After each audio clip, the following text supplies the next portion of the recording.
ராஜமுரன், இப்போ வாக்கு எண்ணிக்கை சற்று நேரத்தில் தொடங்க இருக்குது. இப்போ நம்ம அதுக்கான விரிவான ஏற்பாடுகளை செய்திருக்கிறோம். இப்போ நம்ம ஸ்க்ரீன் நீங்கள் பார்த்துட்டே இருப்பீங்க. நம்ம ஸ்க்ரீனில் நம்முடைய வாக்கு எண்ணிக்கையை நம்ம தொலைக்காட்சியை பார்க்குறவங்க இதை எப்படிலாம் புரிஞ்சுக்கலாம், இதில் என்ன விதமாக நம்ம சொல்ல போகிறோம்? இந்த முறை 234 சட்டப்பேரவை தொகுதியிலும் ஒவ்வொரு நொடிக்கும் ஏற்படக்கூடிய அந்த மாற்றங்கள் என்ன, வாக்கு எண்ணிக்கையில யார் முந்துகின்றார்கள், யார் பின்தங்குகின்றார்கள், தமிழக வெற்றிக் கழகம் போன்ற கட்சிகள் எல்லாம் பெரிய தாக்கத்தை ஏற்படுத்த போவதாக சொல்லிக் கொண்டிருக்கின்றார்கள். அது உண்மையா? தாவேகாவினர் ஒவ்வொரு தொகுதியிலும் என்ன வாக்குகளை பெற்றுக் கொண்டிருக்கின்றார்கள்? 3 முனை போட்டி 4 முனை போட்டி என்று நிலவுவதாக சொல்லுகின்றார்கள்.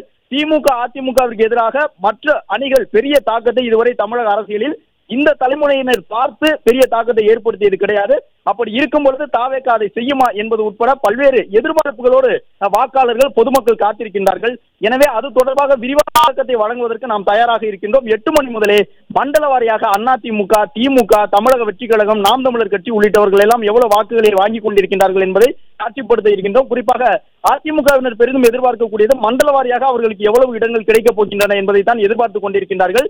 கடந்த முறை டெல்டாவில் இருக்கக்கூடிய கிட்டத்தட்ட 40 தொகுதிகளிலே சில தொகுதிகளை மட்டும்தான் அதிமுக பெற முடிந்தது. அதே போன்று தென் தமிழகத்திலே திருநெல்வேலி மண்டலத்தில் எல்லாம் மொத்தம் இருக்கக்கூடிய 22 சட்டப்பேரவை தொகுதியிலே 7 தொகுதிகளை மட்டும்தான் அதிமுகவால் வெல்ல முடிந்தது. ஆனால் இந்த முறை டெல்டாவிலும் தென் தமிழகத்திலும் கூடுதலான இடங்களை பெறுவோம், அதிமுக ஆட்சி அமைப்பதற்கு அது உதவியாக இருக்கும் என்ற நம்பிக்கையோடு அதிமுகவினர் இருக்கின்றார்கள். எனவே ஒவ்வொரு சுற்றிலும் வாக்குகள் எண்ணப்படும் பொழுது மண்டல வாரியாக டெல்டாவிலே எவ்வளவு தொகுதிகள் இருக்கின்றன, டெல்டாவில் அதிமுக எவ்வளவு முன்னிலை, திமுக எவ்வளவு முன்னிலை, தென் தமிழகத்தில் எத்தனை தொகுதிகள் இருக்கின்றன, அந்த தென் தமிழக தொகுதிகளிலே திமுக அதிமுக முன்னிலை என்னவாக இருக்கின்றது, கடந்த முறைக்கும் இந்த முறைக்குமான முன்னணி நிலவரங்கள் எவ்வளவு மாறி இருக்கின்றன என்பதையெல்லாம் ஒப்பிட்டு உடனுக்குடன் தகவலை வழங்க இருக்கின்றோம்.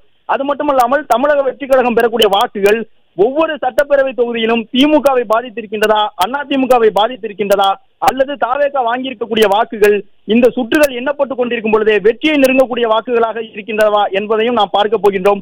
ஒரு சில இடங்களில் எல்லாம் முக்கிய கட்சிகளுடைய தலைவர்கள் சொல்லும் பொழுதே எங்களுடைய தொகுதியிலே 20,000க்கு மேலே 3வது அணியாக இருக்கக்கூடிய ஒரு கட்சி பெற்றால் எங்கள் கட்சிக்கு பாதிப்பு ஏற்படும் என்ற தகவலை சொன்னார்கள். அது எந்த அளவு உண்மையாக இருக்கின்றது என்பதை பார்க்க போகின்றோம். அது மட்டுமல்லாமல் தென் தமிழகத்தில் இந்த முறை அம்மா மக்கள் முன்னேற்ற கழகம் வந்ததன் காரணமாக அதிமுக போன முறை போன்று இல்லாமல் இந்த முறை கூடுதலான தொகுதிகளை பெறும் என்ற நம்பிக்கை அதிமுகவிற்கு இருக்கின்றது. ஆனால் சசிகலா உருவாக்கி இருக்கக்கூடிய தனித்த அரசியல் என்பது அதிமுகவிற்கு தென் தமிழகத்தில் பாதிப்பாக அமையுமா, அல்லது சசிகலா எடுத்திருக்கக்கூடிய நிலைப்பாடு அதிமுகவிற்கு சாதகமாக போகின்றதா என்பது உட்பட பல்வேறு கோணங்களில் விரிவாக அலசி ஆராய்வதற்கு 234 தொகுதியிலும் நாம் தயார் நிலையில் இருக்கின்றோம். முக்கிய தலைவர்கள் போட்டியிடக்கூடிய தொகுதியிலே எடப்பாடி பழனிசாமி போட்டியிடக்கூடிய தொகுதி, முதலமைச்சர் போட்டியிடக்கூடிய தொகுதி, தாவேகா தலைவர் போட்டியிடக்கூடிய தொகுதி என்று முக்கிய தலைவர்களுடைய தொகுதிகள், காரைக்குடி உட்பட 4 முனை போட்டி நிலவக்கூடிய தொகுதிகள் என்று தனிப்பட்ட அந்த தொகுதிகளுக்கு முக்கியத்துவம் கொடுத்து அங்கே நொடிக்கு நொடி எவ்வாறு முகவர்களுக்கு தகவல்கள் கிடைக்கும் பொழுது அந்த தகவல்கள் அடிப்படையிலே வாக்கு எண்ணிக்கையிலே யார் முந்துகின்றார்கள் என்ற விவரத்தை தருவதற்கு நாம் தயார் நிலையில் இருக்கின்றோம். ராஜமுரன், வெளியிலிருந்து வந்த தகவல்கள் எல்லாத்தையும் நீங்கள் எப்படி நம்ம சொல்ல போகிறோம் அப்படிங்கிறத சொன்னீங்க. இப்போ நம்ம இதை எப்படி ப்ரெசன்டேஷன் அப்படின்னு ஒன்று சொல்லுவோம் இல்லையா, ஆன்ஸ்க்ரீன் ப்ரெசன்டேஷனை நான் சொல்லிடுறேன், அதையும் பார்த்துடலாம். இப்போ ஆன்ஸ்க்ரீனில் இப்போ நம்ம தொலைக்காட்சியை பார்த்துட்டு இருக்கிறீங்க அப்படின்னா இதில் உங்களுடைய இடதுகை பக்கத்தில் வரக்கூடியது ஒவ்வொரு தொகுதி சார்ந்து வரும். என்னென்ன தொகுதி, தனிப்பட்ட 234 தொகுதியும் அந்த இடதுகை பக்கத்தில் வந்துக்கிட்டே இருக்கும். உங்கள் வலதுகை பக்கத்தில் நீங்கள் பார்க்குறீங்க அப்படின்னா வலதுகை பக்கத்தில் ஒவ்வொரு மாவட்ட வாரியாக ஒரு மாவட்டத்தில் என்ன தொகுதி இருக்குதோ அந்த தொகுதிகள் குறித்த நிலவரங்கள் அதில் வந்துக்கிட்டே இருக்கும். இந்த ஸ்க்ரீனோட பாட்டம்னு சொல்லுவோம் இல்லையா, அந்த கடைசி பகுதியில் கீழே இருக்கக்கூடிய பாட்டத்தில் தமிழ்நாட்டில் இருக்கக்கூடிய 234 தொகுதியிலையும் ஒவ்வொரு கூட்டணிக்கும் எத்தனை இடங்கள் கிடைச்சிருக்குது, அந்த கூட்டணியில் இருக்கக்கூடிய கட்சிகளுக்கு எத்தனை இடங்கள் அப்படிங்கிற அந்த முன்னிலை நிலவரங்களை நம்ம கீழே சொல்லிக்கிட்டே வருவோம். நீங்கள் ஸ்க்ரீனில் அது சம்மந்தமாக பார்த்துக்கலாம். அந்த பாட்டத்துக்கு கொஞ்சம் மேலே, அதாவது இடதுபுறமும் வலதுபுறத்துக்கும் மத்தியில் இருக்கக்கூடிய பகுதியில் இருக்கிறது நம்ம கெங்கவள்ளி அப்படின்னு பார்த்துட்டு இருப்பீங்க. அது மாதிரி முக்கியமான பிரமுகர்கள் போட்டியிடுற இடங்கள் அந்த இடத்துல இருக்கும். நடுவில் காட்சிகள் வந்துக்கிட்டே இருக்கும். காட்சிகள், வாக்கு எண்ணிக்கையோட காட்சிகள், இல்லை முக்கியமான காட்சிகளை நீங்கள் பார்க்கலாம். அதற்கு மேலே இருக்க பகுதிகளிலையும் நாம் முதலமைச்சர் உள்ளிட்ட முக்கிய பிரமுகர்களுடைய அந்த தொகுதிகளுடைய நிலவரத்தை நாம் அதில் சொல்ல இருக்கிறோம்.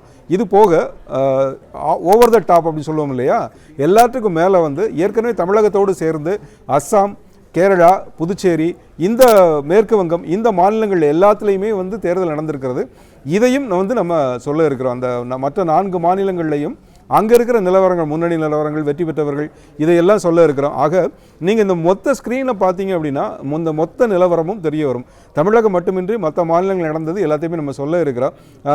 ராஜகுமாரன், இப்போ இது தவிர களத்தில் நம்முடைய செய்தியாளர்கள் எப்படி இருக்கிறாங்க, எவ்வளோ பேர் இருக்கிறாங்க, அங்கிருந்து நிலவரங்கள் நமக்கு எப்போ வர தொடங்கும்?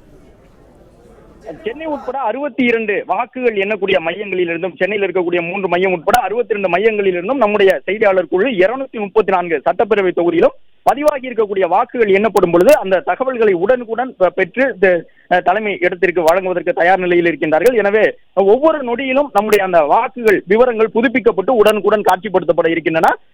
வாக்குகள் எண்ணப்பட்டு அந்த வாக்குகள் தொடர்பான முடிவுகளை அந்த வாக்கு எண்ணும் மையத்தினுடைய அதிகாரிகள் முகவர்களுக்கு சொல்லும் பொழுதே அந்த தகவலை நாம் பதிவு செய்ய இருக்கின்றோம். எனவே இந்த தேர்தல் பெரும் எதிர்பார்ப்புகளுக்கிடையே நடைபெற்று முடிந்திருக்கின்றது. 3 முனை போட்டி வலிமையாக இருக்கின்றது. மொத்தமாக தமிழகத்திலே 4 முனை போட்டி நிலவி வருகின்றது. எனவே இந்த தேர்தலில் திமுக, அதிமுக, தமிழக வெற்றி கழகம், நாம் தமிழர் கட்சி பல்வேறு இடங்களில் கணிசமான போட்டியை ஏற்படுத்தி இருக்கின்றார்கள். அதை எதிர்பார்த்து மக்கள் காத்திருக்கக்கூடிய சூழ்நிலையில் உடனுக்குடன் அந்த தகவல்களை துல்லியத்தன்மையோடு விரைந்து வழங்குவதற்காக பல்வேறு முறையில் நாம் நடவடிக்கை எடுத்திருக்கின்றோம்.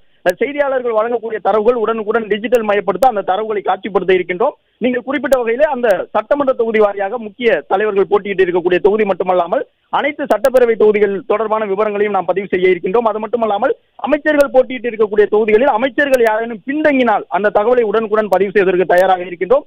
முக்கிய வேட்பாளர்கள் போட்டியிட்டு இருக்கக்கூடிய தொகுதிகளில் யாரெல்லாம் பின்தங்குகின்றார்களோ அந்த விவரங்கள் உடனுக்குடன் பதிவேற்றம் செய்யப்படும். அதாவது முன்னிலை தகவல்களுக்கு நாம் எவ்வளவு முக்கியத்துவம் தருகின்றோமோ அதே போன்று முக்கிய தலைவர்கள் பின்தங்குகின்றார்கள் என்றால் உடனடியாக அதை காட்சிப்படுத்துவதற்கும் தயார் நிலையில் இருக்கின்றோம். தொகுதி வாரியாக வெளிவந்திருந்த கருத்து கணிப்பு முடிவுகளில் எல்லாம் சில கட்சிகளுடைய முக்கிய தலைவர்களை இந்த முறை பின்தங்குவதற்கு வாய்ப்பு இருப்பதாக சொல்லி இருக்கின்றார்கள். எனவே அதுபோன்று பின்னடைவை சந்திக்கக்கூடிய முக்கிய வேட்பாளர்கள் பற்றிய விவரங்களையும் உடனுக்குடன் பதிவு செய்ய இருக்கின்றோம். குறிப்பாக திமுக, அதிமுக 2 அணிகளுக்கு மாற்றாக ஏதேனும் ஒரு கட்சி கூடுதலான வாக்குகளை ஏதேனும் ஒரு சட்டப்பேரவை தொகுதியில் பெற்றால் உடனடியாக அந்த தகவலை பதிவு செய்வதற்கும் தயாராக இருக்கின்றோம். 234 தொகுதிகளிலும் வாக்குகள் எண்ணக்கூடிய மையங்களில் முகவர்களுக்கு முன்பாகவே நம்முடைய செய்தியாளர் குழு தயார் நிலையில் இருந்தது. அதிகாலை முதலே தொடர்ச்சியாக அந்த விவரங்களை எல்லாம் நாம் வழங்கி வருகின்றோம். எனவே துல்லியத்தன்மையோடு உடனுக்குடன் அந்த சுற்றுகள் எண்ணப்படும் பொழுதே விவரங்களை வழங்குவதற்கும் தேர்தல் ஆணையத்தினுடைய அதிகாரப்பூர்வ தகவல்களையும் பதிவு செய்வதற்கும் உரிய ஏற்பாடுகளை நாம் தயார் நிலையில் தற்போது செய்து வைத்திருக்கின்றோம். பிளே ஸ்டோர் மற்றும் ஆப் ஸ்டோரில் இருந்து பாலிமர் செயலியை QR கோடு மூலம் பதிவிறக்கம் செய்யுங்கள். செய்திகளை உடனுக்குடன் பெறுங்கள்.